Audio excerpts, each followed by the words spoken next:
बिहार सांस्कृतिक विविधता और समृद्ध विरासत की धरती, भगवान बुद्ध और महावीर की धरती। लेकिन एक गौरवशाली अतीत को विस्मृत करते हुए एक ऐसा कालखंड आया जिसने बिहार की छवि को धूमिल कर दिया। वो 1.5 दशक का कालखंड जिसमें बिहार सदियों पीछे चला गया। उस अंधकार युग को जानने के लिए इतिहास के पन्नों को थोड़ा पलटना होगा।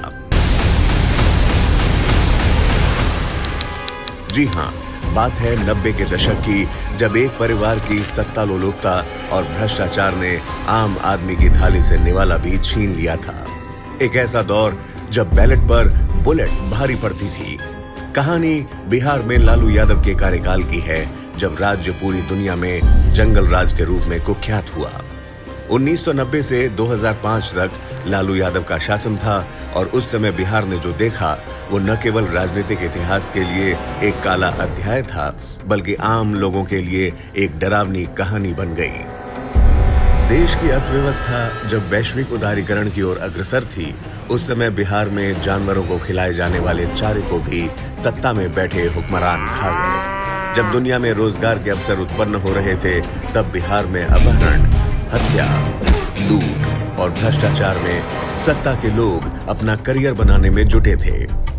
ये वो दौर था जब अपहरण का राज चल रहा था, जब तंगहाल लोग अपनी जिंदगी को बचाने के लिए अपराधियों को पैसा देने पर मजबूर थे। छोटे बड़े व्यापारी, सरकारी कर्मचारी, यहाँ तक कि आम लोग भी अपहरण के खौफ में जीते थे। 1990 और 2000 के बीच बिहार में अपहरण की घटनाएं रोज की बात हो गई थीं। लोगों को सरेआम अगवा किया जाता था और रिहाई के बदले लाखों रुपए की फिरौती मांगी जाती थी।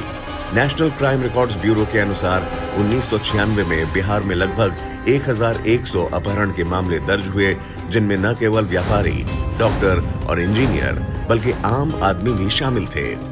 लेकिन सबसे ज्यादा डरावनी स्थिति ये थी कि इन अपराधियों को किसी का डर नहीं था, न सरकार का, न पुलिस का और न ही जनता का।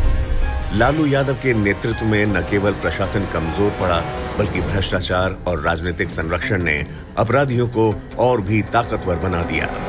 यही नहीं, राज्य के कुछ महत्वपूर्ण मंत्रियों और अधिकारियों का भी इन अपराधियों के साथ सीधा तालमेल था। आज भी लोग बिहार के उस काले अध्याय को याद कर सिहर उठते हैं।